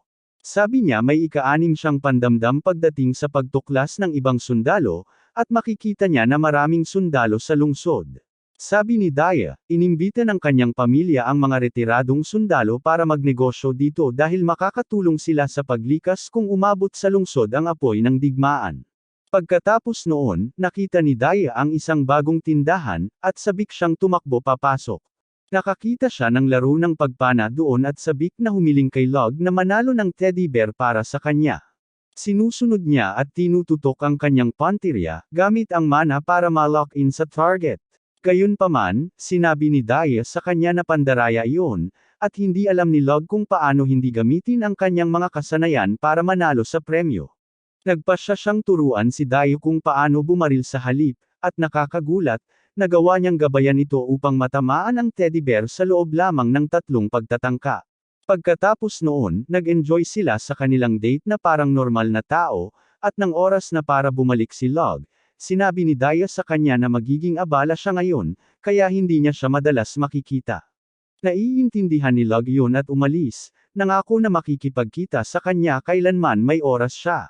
Gayunpaman, pagkaalis niya, inutusan ni Daya ang lahat na tumigil sa pag-arte, at itinapon nila ang kanilang mga pagbabalat kayo upang ipakita na lahat sila ay mga sundalo na handa para sa digmaan. Plano ni Daya na pamunuan ang kanilang mga puwersa sa digmaan sa lalong madaling panahon, at umiiyak siya habang nagpapalam kay Log, nagdududa kung muli pa silang magkikita. Ilang araw pagkaraan, habang nagpapahinga lang si Log sa kanyang ari-arian, tumatakbong lumapit sa kanya si Tart tungkol sa isang emergency. Sinundan niya ito pauwi, kung saan nakita niya ang kanyang ama na ginagamot ang isang lalaking malubhang na sugatan. Tinatanong ni Log kung sino ang lalaki, at sinasabi ni Cyan na ito ang pinakabagong kliyente nila, na gustong patayin si Daya, at gusto niyang gawin ni Log ang trabahong ito. Nalungkot si Log nang marinig ito, pero sinabi ni Cyan sa kanya na pwede niyang tanggihan ang trabahong ito kung hindi niya gusto. Nagpasya si Log na alamin muna ang mga detalye bago magdesisyon, at sinabi sa kanya ng kanyang ama na sinusuportahan ng pamilya ni Daya ang hari sa digmaang sibil ng kanilang bansa, ngunit natalo sila. Bilang natalo sa digmaan, kailangang magbayad ng kabayaran para sa digmaan ang tatay ni Daya, at naibenta na niya ang karamihan sa kanyang ari-arian para mabayaran ang kanyang mga utang. Gayunpaman, hindi nasiyahan ang mga nanalo dito, at hiniling nila na ibigay niya sa kanila si Daya, dahil maganda siyang dalaga na may mana, at makakapagluwal siya ng malalakas na anak na makakagamit ng mahika. Pumayag ang tatay ni Daya dito, at para maiwasan ang hindi kinakailangang pagdanak ng dugo, pumayag din siya na magpakasal sa isang marangal na salbaha. Nagagalit si Log sa sarili niya dahil hindi niya ito napagtanto noong date nila, pero ipinagpatuloy ni Cyan ang kwento, sinasabing mas tapat pala ang mga tao sa teritoryo ni Daya kaysa sa sarili niyang pamilya, at bumuo sila ng voluntaryong hukbo para protektahan siya. Ito ay humantong sa isa pang digmaang sibil, at isang hukbo ang ipinadala upang talunin ang mga voluntaryo at sakupin si Daya. Napagtanto ni Log na gusto ng kliyente na patayin nila si Dio para walang dahilan para sa digmaan, at nagulat siya nang malaman na ang kanilang kliyente ay walang iba kundi ang ama mismo ni Dio. Sinabi ni Cyan sa kanya na ang pagpatay ay magiging peke, at ililikas nila si Dio habang sinasabi sa mundo na namatay na siya. Naiintindihan na ni Log ang takdang aralin ngayon, pero hindi niya maintindihan kung bakit tatanggapin ng kanyang ama ang isang misyon na hindi direktang makikinabang sa kanilang kaharian. Sabi ni Cyan, tinanggap niya ang misyon dahil kaibigan niya ang tatay ni Dio, at gusto niya itong tulungan. Sinabi niya kay Log na kung tatanggi itong gawin ang misyong ito, siya na mismo ang pupunta doon, ngunit mahuhuli na siya dahil wala siyang sapat na mana para makarating doon ng mabilis. Pagkatapos ay itinuro ni Cyan ang sugatang mensahero na umalis sa teritoryo ni Dio 3 araw na ang nakalipas, at sa ngayon, malamang na nagsimula na ang digmaan doon. Sabi niya si Log lang ang makakarating doon sa oras at makakapagligtas kay Dio, pero maiintindihan niya kung hindi niya gustong tanggapin ang trabaho. Alam ni Log na bilang isang mamamatay tao, dapat niyang tanggihan ang trabahong ito, ngunit dahil may kinalaman ito sa babaeng kanyang minamahal, handa siyang isugal ang lahat. Sinabi niya sa kanyang ama na ililigtas niya si Dio, at natuwa ito nang marinig iyon. Sabi niya noong araw, nilabag din niya ang kanilang family code para kay Esri, na nagkataong mula sa parehong pamilya ni Dio. Nagulat si Log nang marinig iyon, at sinabi ni Cyan sa kanya na si Dio ay talagang malayong pinsan niya, at iyon ang dahilan kung bakit magkapareho sila ng kulay ng buhok. Pero dahil sila ay mga maharlika, kahit saan ay Alabama para sa kanila. Agad-agad naghanda si Log para umalis sa kanyang misyon, at sinabi ni Tart na tutulungan niya ito. Sinabi niya sa kanya na hindi niya kayang makasabay sa kanya para makarating sa lugar na 300 kilometro ang layo, pero alam na ni Tart yun. Sa halip, gusto niyang buhatin si Log sa likod niya sa isang bahagi ng daan para makatipid siya ng lakas para sa mamaya. Tinanggap ni Log ang kanyang tulong, at gumamit si Tart ng mahika ng hangin upang lumikha ng hadlang sa harap nila na nagpapawalang bisa sa paglaban ng hangin at humihila rin kay Log dahil sa negatibong presyon. Salamat doon, nagagawa niyang takbuhin ang malaking distansya nang hindi nasasayang ang lakas, pero napakalaking lakas at mana ang nauubos ni Tart. Gayunpaman, naaalala niya na iniligtas siya ni Log para magamit ang kanyang mana, at ito ang perpektong pagkakataon para maging kapaki-pakinabang siya sa kanya.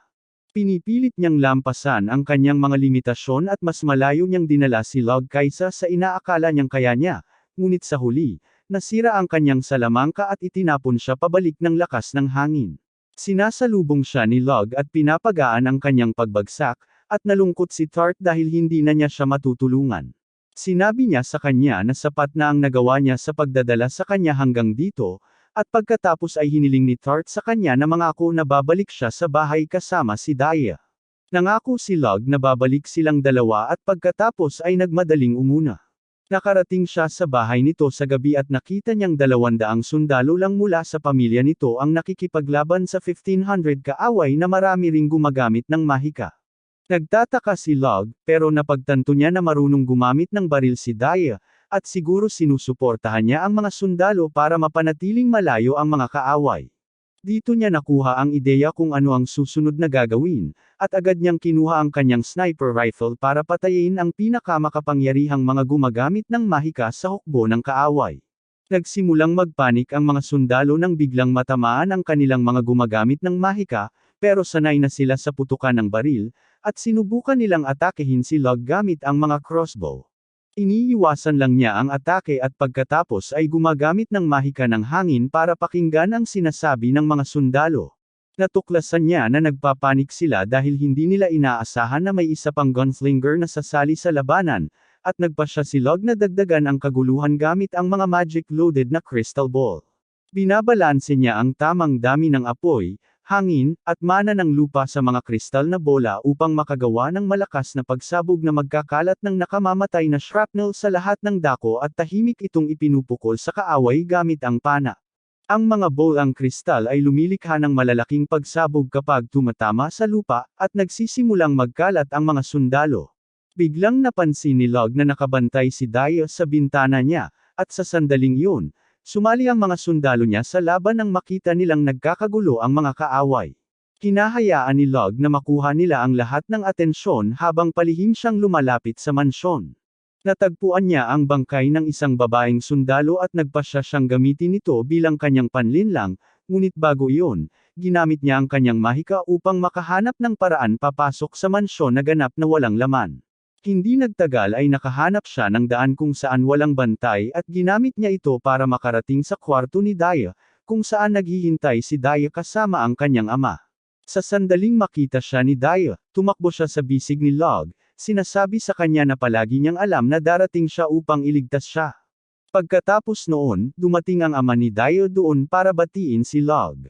Nagpasalamat siya sa pagdala sa kanyang anak na babae sa kaligtasan, ngunit sinabi rin niya na sana ay mas maaga niyang nakilala ang kasintahan nito. Nahiya si Daya dahil doon, pero alam ng tatay niya na wala ng oras para dyan ngayon.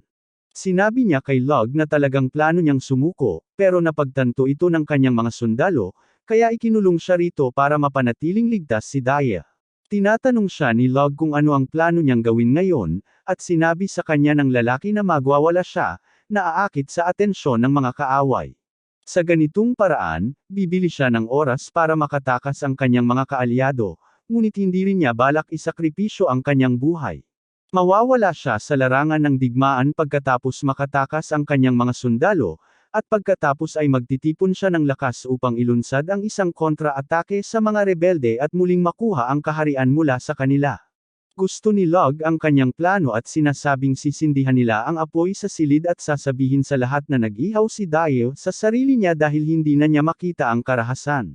Inilagay niya ang bangkay ng sundalong namatay bilang panlinlang, at pagkatapos ay sinabi kay Daya na sumigaw mula sa bintana na hindi na siya mabubuhay matapos mawala ng buhay ang napakaraming tao dahil pumayag si Daya at binuksan ang bintana. Ngunit habang malapit na siyang sumigaw ng kanyang peking mensahe ng boses ng pagpapakamatay, naramdaman ni Log na may mali. Napagtanto niya na parehong pakiramdam ang naranasan niya sa kanyang nakaraang buhay bago siya atakehin ng fighter jet at naisip niya na nasa panganib sila. Sinusuri niya ang lugar gamit ang kanyang mahiwagang mata at saglit na natukoy ang panganib na nakatayo 1 milya ang layo. Ang kaaway ay naghagis ng malaking sibat sa direksyon niya na naglunsad ng maliliit na proyektil, na pumatay sa lahat ng sundalo sa daan nito, at agad na pinako ni Log si Daya sa lupa habang naghagis ng pocket nuke para harangan ang atake. Gayunpaman, sa kabila ng malakas na bombang itinapon niya, hindi nawala ng bilis ang sibat, at sa halip, ganap nitong winasak ang silid bago tumigil sa kalagitnaan ng hangin. Parehong nagulat sina Log at Daya nang makita ang sibat, na biglang nagningning dahil sa mana, at pagkatapos ay bumalik sa kamay ng may-ari nito sa sobrang bilis. Nagkaroon ng pagkakataon si Log na makita ng maayos ang kaaway, at nakita niya ang isang tiwalang kulay pulang buhok na may napakaraming mana. Napansin din siya ng kaaway, at agad na hinugot ni Log ang kanyang kanyan para umatake. Sinabi niya kay Daya at sa kanyang ama na takpan ang kanilang mga tainga habang pinaputok niya ang isang sumasabog na bala na tumama sa kalaban ng harapan. Sa tingin ni Daya, walang sino man ang makakaligtas sa malakas na pagsabog na tulad noon, pero ang kanilang kaaway ay hindi lang basta-bastang sundalo. Nakita ni Log na nawala lang sa kaaway ang kanyang baluti dahil sa pagsabog, at maayos pa rin siya ng buo. Mukhang masigla siya pagkatapos matamaan, dahil ito ang unang pagkakataon na nakaranas siya ng sakit. Nagsimula siyang sumigaw na talagang maganda, at nagsimulang lumaki ang kanyang mga kalamnan na parang 2 taon siyang nag-gym sa isang araw. Napagtanto ni Log na ang S-rank na kasanayang tinatawag na berserk ang nagpapataas ng atake at depensa batay sa pinsalang natatanggap ng isang tao. Natanto niya na masyadong malakas ang kaaway sa ngayon, at kahit barilin niya ulit ito ng kanyan, wala itong magagawa. Agad sinabi ng tatay ni Daya kay Log na dalhin ang babae at tumakbo, dahil wala na silang oras para kunwaring patayin siya ngayong nakaharap na nila ang sundalong nagtapos sa digmaang sibil ng mag-isa, at kahit ang pamilya ng hari ay sumuko dahil alam nilang hindi nila siya kayang talunin. Samantala, nagsimulang sumigaw ang sundalo kay Log, sinasabing talagang humanga siya sa nauna nitong pag-atake, kaya bibigyan niya ito ng pagpipilian. Sabi niya, pwede niyang patayin lahat ng tao dito, o kaya naman ay makipaglaban si Log sa kanya ng patas, parang isang kabalyero. Nangako siya na kung mananalo si Log sa duelo laban sa kanya, agad siyang atras at hindi na muling papayagan ang sinuman na atakihin ang pamilya ni Daya. Nagulat si Log dito dahil ang kasanayang berserker ay nagiging sanhi ng pagkawala ng katinoan ng mga tao, ngunit perpektong gumagana pa rin ang lalaki. Sa puntong ito lamang niya natanto na talagang nakaharap niya ang bayani, at napatunayan ang kanyang teorya ng ipakilala ng kabalyero ang sarili bilang si Setanta. Napagtanto ni Log na tama lahat ng impormasyong ibinigay sa kanya ni Maha tungkol sa banal na sibat at sa bayani, ngunit hindi pa rin ito panadadali para sa kanya ang pagharap sa kanyang kalaban. Sinabi ni Setanta sa kanya na huwag siyang magtangkang tumakas, dahil hahabulin niya ito hanggang sa dulo ng mundo at lalabanan dahil ito lang ang kalaban na nakalapit sa kanya. Napagtanto ni Log na hindi nagbibiro si Setanta, at wala siyang pagpipilian kundi tanggapin ang duelo. Tinanong siya ni Dayo kung sigurado siyang mananalo siya, at sinabi ni Log na medyo sigurado siyang matatalo siya. Habang itinatago niya ang kanyan, sinabi niya na kung hindi man ito mapatamaan si Setanta, hindi siya tatagal kahit 10 segundo, na para sa akin ay mahaba na. Nagpanik si Daya nang marinig ito at tinanong si Log kung paano niya lalabanan ang isang hindi niya kayang talunin, ngunit sumagot siya na hindi niya lang talaga kayang talunin si Setanta sa patas na laban. Ginagamit niya ang kanyang mahika at nagpapatawag ng malaking itim na rocket, sinasabi kay Daya na siya ay isang mamamatay tao, at lalaban siya tulad ng isa. Inihagis ni Log ang rocket sa labas, at agad itong nawala. Pagkatapos ay hiniling niya sa ama ni Daya na sumama sa kanya dahil kailangan niya itong naruroon kung tatapusin nila ang digmaang ito sa pamamagitan ng duelo. Sabi ng tatay ni Daya, magagamit niya ang lahat ng kanyang sundalo para maantala si Setanta para makatakas sina Log at Daya, pero tinanggihan niya ang ideya dahil madudurog ang kanilang puwersa sa loob lang ng 1 minuto, at pagkatapos ay mahahabol sila ni Setanta. Sinabi ni Log na papatayin niya si Setanta, dahil kung siya talaga ang bayani, lalo siyang lalakas, at kung hindi niya ito mapapatay dito, hindi siya magiging sapat ang lakas para gawin iyon sa hinaharap. Pagkatapos ay lumapit si Log kay Setanta kasama ang ama ni Daya at sinabi sa kanya na tinatanggap niya ang kanyang hamon. Masaya si Setanta na marinig yan dahil walang tumanggap ng hamon sa kanya sa duelo noon. Gayunpaman, naghihintay si Log na maging handa ang aparato na inilagay niya kanina, kaya nagpasya siyang patagilan si Setanta ng 5 minuto. Nagsimula siya sa pagpapakilala sa sarili at nagbigay ng pekeng pangalan para malito ang baliw na bayani, habang sinisiyasat ang katawan nito para sa anumang pinsala mula sa nakaraang pagsabog, ngunit lahat ng ito ay gumaling na. Pagkatapos ay tinanong ni Log si Setanta kung talagang atras ba siya ng kanyang mga puwersa kung matalo siya, at nangako siyang gagawin ito. Sabi niya lalabanan niya ang sinumang susubok na atakihin ang rehiyong ito, at kung hindi siya maniniwala si Log, handa siyang magpalagay ng spell na magbubuklod sa kanya upang patunayan ito. Sinabi ni Log sa kanya na nagtitiwala siya sa kanya, ngunit binanggit na kung sakaling mamatay si Setanta sa kanilang duelo, hindi niya matutupad ang pangako. Talagang nagagalit si Setanta nang marinig yun dahil walang sinumang nakipag-usap sa kanya ng ganoon dati, at sinabi niya sa kanyang katulong na tuparin ang kanyang pangako para sa kanya kung sakaling mamatay siya. Nagsasayang pa ito ng oras, at pagkatapos ay tinanong ni Log si Setanta kung ano ang mangyayari kung siya naman ang mamatay. Sinabi ni Setanta na kidnapin niya si Daya sa kasong iyon at papatayin ang lahat ng iba, at sinabi ni Log na hindi niya papayagan na mangyari iyon. Pagkatapos nito, handa na ang bayani na lumaban, ngunit sinabi ni Log sa kanya na pabalaykan ang kanyang mga tauhan dahil mahuhuli sila sa putukan at mamamatay ng walang kabuluhan. Muli siyang sinang-ayunan ni Setanta at sinabihan ang kanyang mga tauhan na bumalik, samantala, hiniling ni Log sa ama ni Daya na ipaubaya sa kanya ang lahat. Naghanda silang lumaban pagkatapos noon, at binunot ni Log ang isang kutsilyo upang lalo pang lituhin si Setanta at makabili ng ilang segundo pa. Sinasabi niya na matatapos ang laban bago pa man may hagis ni Setanta ang kanyang sibat, at lalo pang nag-init ang loob ng bayani dahil dito. Sabi ni Log, magtatapon siya ng barya, at magsisimula ang laban sa sandaling tumama ito sa lupa, at walang problema si Setanta dito. Sinadyang itinapon ni Log ang barya ng mataas sa kalangitan upang sapat lang ang oras ng pagbagsak nito para handa na ang kanyang pag-atake. Si Setanta ay lubos na nakatuon sa barya upang gawin ang unang hakbang, at hindi niya napansin nang siya ay matamaan ng isang nakamamatay na atake mula sa kalangitan, na nagdulot ng malaking pagsabog. Naitulak pabalik si Log ng shockwave ng pagsabog, at naisip niya kung paano natapos ang duelo bago pa man ito magsimula. Ang pag-ataking tumama kay Setanta kanina ay batay sa isang sandatang binuo sa kanyang dating mundo, kung saan ang mabibigat na tungsten rods ay ipuputok mula sa kalawakan patungo sa lupa upang magdulot ng malaking pagkawasak. Nabigo ang sandata doon dahil sa paglaban ng hangin, pero sa mundong ito, magagamit ni Log ang mahika para kontrahin iyon. Una niyang nilikha ang mabigat na tungsteno rod at ipinadala ito sa kalawakan gamit ang anti-gravity magic, habang naglalagay ng wind resistance spell para hindi ito masunog kapag papasok sa atmosfera. Bukod pa rito, nag-practice na siya sa pagpuntirya ng kasanayang iyon nang pumunta siya sa desyertong isla kasama si Tart kanina, kaya sigurado siya sa kanyang puntirya. Pagkatapos noon, ang kailangan na lang niyang gawin ay maantala si Setanta hanggang sa dumating ang atake, at nagtagumpay siya sa paggawa niyon dahil masyadong mapagmataas si Setanta para sa sarili niyang kabutihan.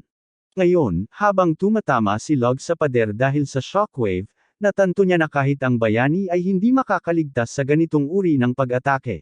Gayunpaman, malubha rin siyang nasugatan sa prosesong ito, at nawalan siya ng malay habang sinusubukang pagalingin ang sarili.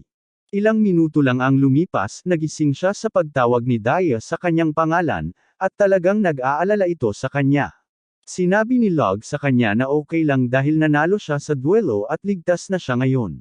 Pagkatapos nito, napansin ni Log na tumakas na ang mga sundalo ng kaaway, at wala siyang saksi na makakakita sa kanyang peking pagpatay. Sabi ni Daya, hindi naman talaga mahalaga, tapos biglang hinalikan siya ni Log, na napuno ng damdamin. Hindi nagtagal pagkatapos nito, bumalik si Log sa bahay kasama si Daya, at malugod siyang tinanggap ng kanyang mga magulang. Naging bahagi si Daya ng pamilya ni Log, at maayos ang lahat. Pero isang araw, sinabi ni Cyan kay Log na lumitaw na ang bayani sa kanilang kaharian, at nangangahulugan iyon na tumataas na rin ang kapangyarihan ng hari ng mga demonyo. Nagulat si Log nang marinig na hindi si Setanta ang tunay na bayani, at napagtanto niya na hindi pa tapos ang kanyang misyon sa mundong ito.